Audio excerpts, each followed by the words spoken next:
On this on social media in our community, say Kush, a big issue. We make His Excellency the President don't declare drug and substance misuse as a state of emergency. That don't clearly takes in a very serious matter. So we done a participate from last year, sometime in August 2023. Like cabinet meeting, the president encouraged all ministries, departments, and agencies to establish committees for Fed the Kush. So we do establish an interministerial committee, of course, including the Ministry of Social Welfare, Ministry of Internal Affairs, Ministry of Information, of course, Ministry of Education, and National Drug Law Enforcement Agency. So we done the work. So we don't develop a concept note, for establish a rehab center, because we don't say yes, this Kush and drug and substance misuse, it affects young people. So just like I say, on Saturday, we be discharged 40 young people, 14 females and 26 males. We they spent 7 weeks at a rehab center. Then go through recovery, reintegration, and the rehabilitation process don't begin as at the date when discharged. And if we don't follow, when I was saying Excellency the First Lady, I will be the guest of honor now this program here. So they don't discharge and they are clean, and we now use them as champions and ambassadors for work with the National Task Force for ensuring we continue to feed the Kush. We able to identify them from community engagement. Okay. Now the Western area, we target 10 communities: Krube, Bome, Lonely, Aberdeen, T to Waterloo. As communities that are prone communities for drug and substance misuse. So through their community engagement, the first we identify them people here. They are in their thousands, but based on the facility we'll get, we decided to start with 50. 50 communities or 50 50 young people. Young people, yes. Okay. Where we carry on at the rehabilitation center. Okay. Now Peace Mission Training Center at Hastings. In fact, that center they was launched and officially opened by the Chief Minister on the 22nd of February. So then people have spent 7 weeks there. They go through a lot. We get social workers them way there at center there. We get drug addiction specialists them. We get psychiatrists, we get mental nurses them. We feed them 3 times a day, lunch, breakfast, and dinner. And above all, they benefit from a lot of psychosocial interventions, then therapy sessions, and get recreational facilities. And the first thing when you're at the center, will keep you off drugs. You don't get any access to Kush. So for 7.5 weeks, they're not getting access to Kush. So that was very helpful. We get other partners where they come in there. So we use the opportunity there for promote behavioral change, because drug addiction is a behavior issue, especially for young people. So we try for employ a lot of psychosocial interventions for ensure we try for change the mind. Okay. Because when you take drug, it affects your mental health and your physical health. We work with National Drug Law Enforcement Agency and other partners them. So we identify them communities, just like I say, Krube, Bome. The communities in plenty, Lonely, Aberdeen. We go to Waterloo. So now they will take all one and yes, now they will take all. How much will get in each community? First of all, one of the shocking revelations we'll get, the first community we'll ever go, will combine Krube and Bome. There were over 300 in just one community. So now as random, we just decided to pick them because it's a pilot project and a quick impact project for just see how the outcome will be. Because the essence of this project here, so we don't become very successful and for more able applicants in all the districts because Kush they're everywhere. It's a voluntary thing. Okay. So we get a list, so as random, but it's okay. Krube, will it take 5? Bome, will it take 2? Waterloo, just a sample. Okay. By the end of the day, we see this project will be very successful because the discharge give us a lot of revelations. There are lots of testimonies from the service users, and what they call them service users, because we call them drug addiction victims. Yeah. Because His Excellency will say more not criminalize them. So they see them for being victims, So now they call them service users. So, they're able to go through this process here and come out clean. And delicately, we're going to use them as ambassadors for Pet the School. That's just the first set. We don't discharge. Okay. We are currently working on a database for get the second set for going probably from next week. So the process now, if you get anybody affected by drug and substance misuse, may go to the Ministry of Social Welfare, New England, will do an assessment and add it on a database. Okay. We'll try for ensure, say, we put criteria in place for many able go to the rehab center when they go through similar process. But it don't become so overwhelming. We don't get over 300 to 400 on the database. Wow. So to try for see how we will manage the situation. But the good thing is that for the sustainability of the project, now government does establish a national task force on drug and substance misuse. Absolutely not when we have this, and there has been a chairman who has been appointed. We now the head of the National Public Health Agency, Professor Sa Fode. So in the head, in fact, work don't begin already. The task force don't begin work already. Till we get a technical meeting, we don't get various pillars, and we're gonna have a plan for ensure say we establish services countrywide that every district for ensure say services are provided for people to be rehabilitated, people that will get treatment, and for fed the Kush. We start with 40. They don't did it for 7.5 weeks, but the first 2 weeks was very tough because we young people and they get off drugs. Somebody will take drugs every day. Then you can't go to a center and say, oh, yeah, you know, if we take drugs. That was challenging. Okay. That they present with withdrawal symptoms. Withdrawal symptoms, I don't feel for take the Kush, my name will get them. That they present for being violent, that they present all kind of way. And when I guess what's happening, some of them even bust the roof at the rehab center for jump. Wow. Because they're getting urge for go take the Kush. So out of the 50, now 40, now it will end up for rehabilitate, which is a very good thing because that's about like 80% of the amount of care with it. In fact, some of the one that will escape they go arrest them and someone that rates them. So it's a very pleasing outcome, and just like I said, these people are going to be used as role models, and they're going to be champions for Fet the Kush, and they're going to be incorporated into the national task force, during community engagements for me then go out there and tell them company and say, yes, you can be rehabilitated, you can change your behavior because Kush not to chop and Kush not to take you anywhere, absolutely. I wish for me to honest services because it's about a behavioral change. Based on the interventions that we provide for them, it really helped them, However, where you don't come out of rehab, the next thing is rehabilitation. So that make for reduce the risk of relapse that are going back to the old ways. We don't try for link them to various services. So for example, the one going to education, we link them with the Ministry of Education. We get money within higher education. We get money we discharge, with the struggle with addiction with the universities. So some of them go back to education.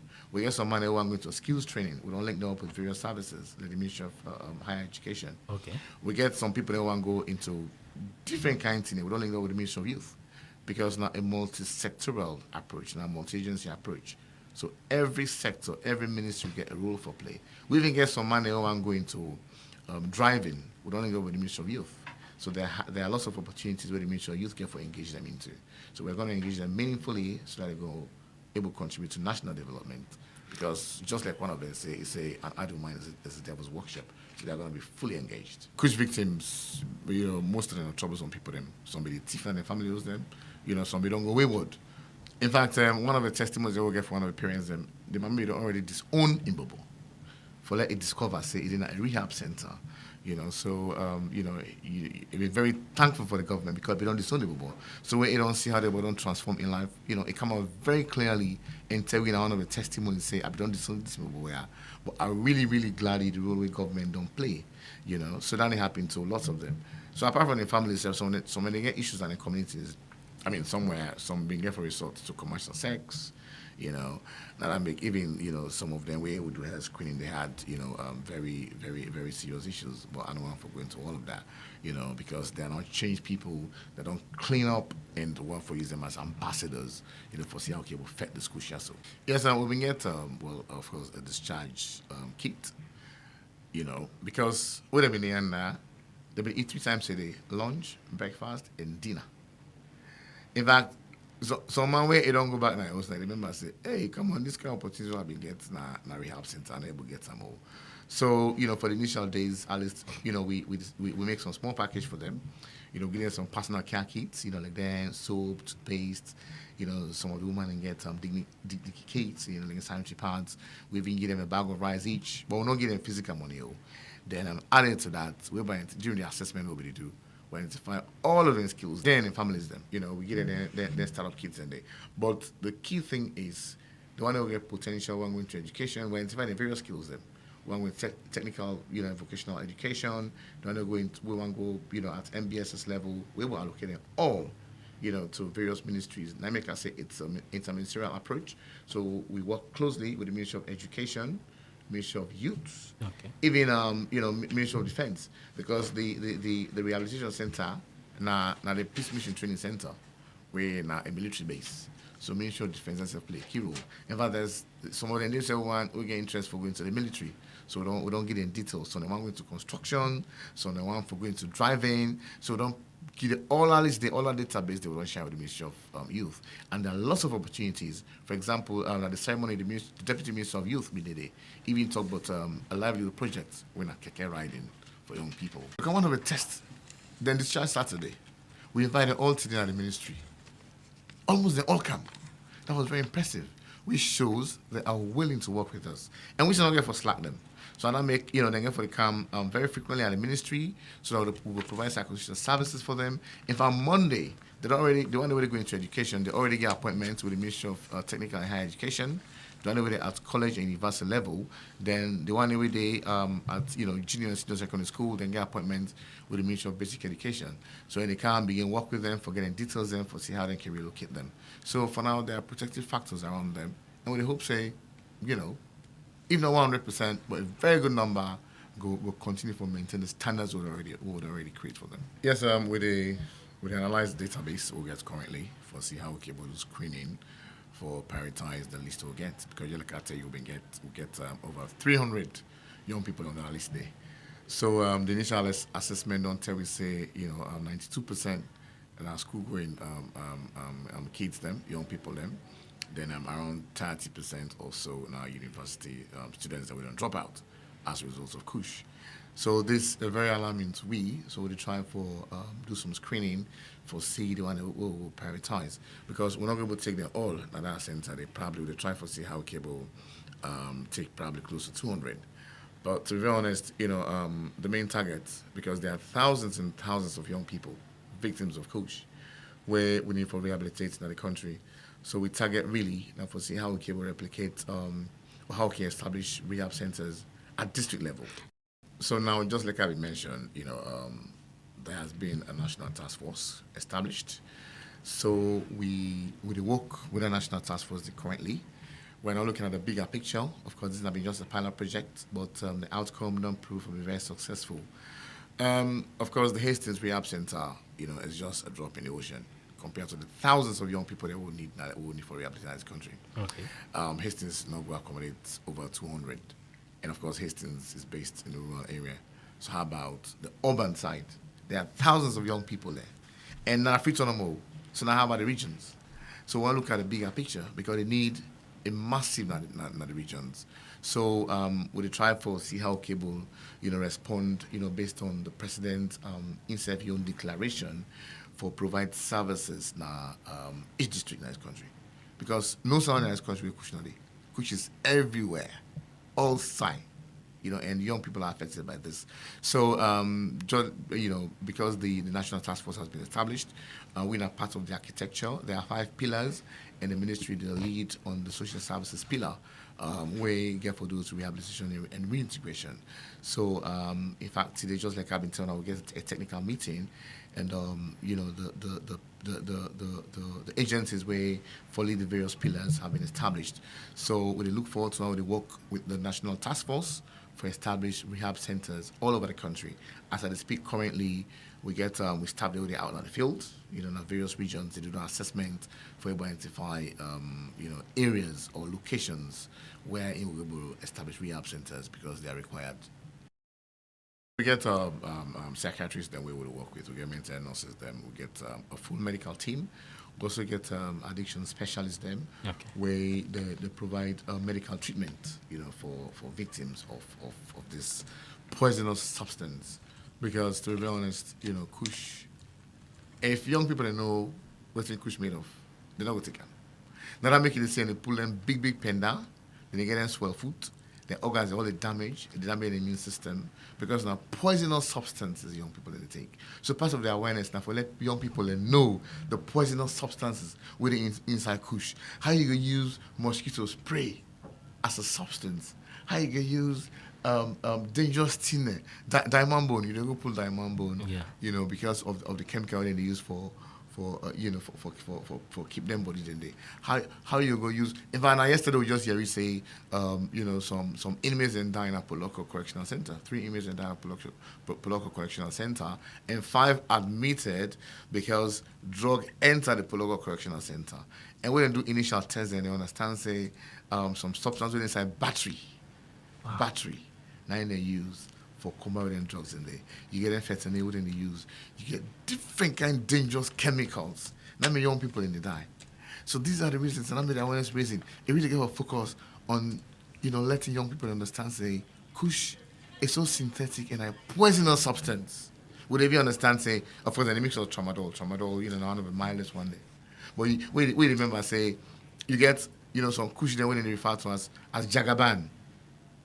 When they hash one day, way more expensive than the others, and more poisonous than all in things. These are now the kind of thing is where they kill young people. So the awareness space will try to let young people understand, say, these are poisonous substances. We'll not avoid that.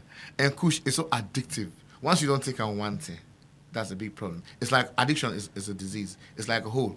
Once you don't try Kush one thing, it's like you put yourself in a very deep hole. So that dynamic when they talk to young people, they don't even try it. And most of the one they take an peer group influence. Me party they take them, but test them, as in test them, that's it. So it's a very serious matter. And we don't also begin to see cross-cutting issues.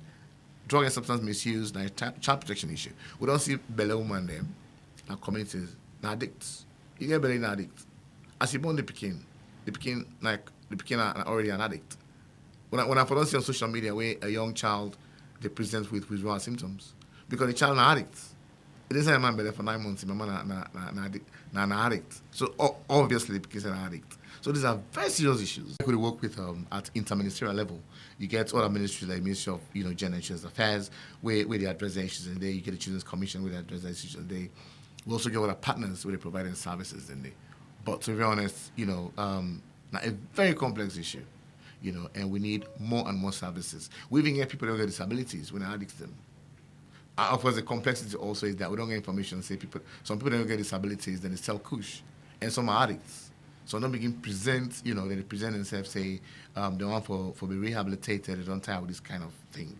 So the drug and substance misuse issue, it become more complex. So I think we are very lucky as a country for not get a president who don't declare this as a state of emergency. The Liberian president did it 2 months ago for declare drug and substance misuse as a state of emergency. So we're very lucky as a country for a lot of president declared it as a state of emergency because an opportunity for a lot of mobilized resources and for a lot of work collaboratively as partners. And one thing I want to remind you also of is that when I talk about drugs, but it's about drugs and substance misuse. Have you thought about the alcoholic drinks them where they out there, they look at one where they cause damage to young people them, then Lele Mu them mama drink Papa Happy, all of them I know get different kind of them, then Coco Samba them. All of these ones are substances where they cause damages. For able to tackle drug has to be holistic. Yeah. And they talk more on the rehabilitation side, and they talk more on the recovery side, But supply and demand issue. We get a market mechanism. Once the drug, we're not able to curtail the supply chain. Even if we have 1,000 people, if they get access to them drugs in there is a risk for them to continue for taking. So this national emergency, the opportunity, now for the unmanned playing a role. So we don't see raid any happen, we don't see arrest any happen. But the supply chain, they get for cost of that supply chain there. When the law enforcers they are own land there. So they expect say this public health emergency for providing an opportunity for the law enforcers to play their role. I don't say we don't begin that side there, but of course me not so law enforcer, so I don't go able, I don't feel they are competent enough. But what me know is that, we don't begin that side there, we don't begin see they don't begin arrest people them. where they bring their substances, then they see from the very wicked people, the chemicals there, were very, very expensive. But the reality also we face is that drug trafficking is a criminal gang, and people that make enormous profit out of it, and people don't get money, and they engage in that thing, and so it's very challenging. But I don't say work don't begin that side because they don't begin make arrest. Even in the judicial system, they don't begin impose some very serious sanctions on people that when they arrest on anything, and so that has to continue for more really able to fight this fight here. This is now evidence for say my government own up in your project that I make we decide to start somewhere from government funding. Okay. So now an opportunity for the partners and self watch and say, okay, but if government self don't, take this step here, may we self come inside, even the private sector, because Kush now all man business, so we don't have evidence here as a government, okay, but want to take a project like this. So now at the time, well, I think say other partners and stuff will come on board. Of course, challenges they're very, they're very natural. Of course, something happen way, we nobody expect. For example, well, we'd expect something really, but sometimes they surprise me. Of course, we're different agencies that work together. The Ministry of Health, the Ministry of Social Welfare, the Ministry of Internal Affairs. Sometimes you can get some dynamics that can happen. In terms of roles and responsibilities. Then also, during the initial assessment, then some of the people that will take we escape from the rehab center, probably they were not the right people, But some of them, they again, when they arrest along... So where they end up for the posse escape? Well, some people they escape because some people don't use substances. They get very high criminal behavior. So they use some kind of means for escape, which was... very, very short. During the first 2 weeks, where somebody presents with serious withdrawal symptoms, then they pull in there. One is some way, then grab, someone and go through the fences there. They do some kind of different with them, But from the time where they escape, we put measures in place, it don't ever happen again. And these are some of the lessons that we will learn. For ensure say we really try to put security measures in place, we'll establish, rehab centers in the future for that kind of thing not happen. But these are just the realities we happen, so I just disclose on the thing that happen. And then what will be also very helpful with the medication, so someone will be present, with them violent behavior and when the medication began work on them, they were very, very calm, so, after 2 weeks, everything was actually under control. Yes, before we even deploy, we work as them. We do a lot of training. We do training on risk assessment. We do training on various forms of assessment, drug assessment. So for social workers, they are very trained for protecting themselves. We get drug addiction specialists there as well. We get mental health nurses. So, all man get responsibility for protect himself because self-care is very, very critical. Okay. Workers themselves, we work with the kind of people they face a lot of emotional challenges. They're not professionals, so the trainer what they provide, it really helps for building capacity and for also, equip them for now for protecting. We don't know now, say, reintegrating young people who are affected by drug and substance misuse is very, very helpful because they like today, as of today, the young people them were discharged on Saturday. We call them for present themselves at the ministry today. They all come. Except for we've been get genuine excuses. They all come, they go through the psychosocial interventions, and we try for also check with them, in terms of how did you do. So they don't change addresses, we'll try for, get updates of their phone numbers and their addresses, for just make sure so we do verifications. So it's a really good thing. They are very motivated and they're ready for big champions for able to help the government, for Faith Kush. So it's, for example, some of the guys in we say, them boyfriend and be the smoke Kush. So, that was an easy way. And most of the factors are peer group influence. Okay. And some of them, anyway, as a result of, the mental health, some are depressed, some are unemployed, they say nothing will be forbidden to, so they decide for begin to take drugs. So there are various factors. But these are areas we in our research areas, we really need to go back to the drawing board for really understand the root causes of why young people didn't take drugs.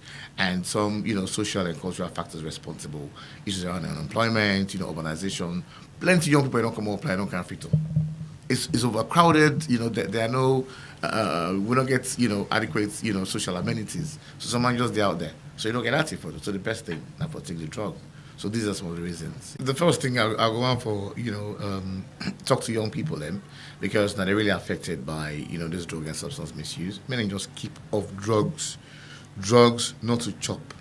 And Kush, once you don't taste them, it become very difficult for you for get off it. So just avoid maybe a no-go area. And also, so the one who they supply the drug. When I remember say, when I damage a generation of this country, do you will not say money if I forget, but that kind of money they do ya when I left for supply and drugs and they. You're listening to Rise Radio on 96.3 FM.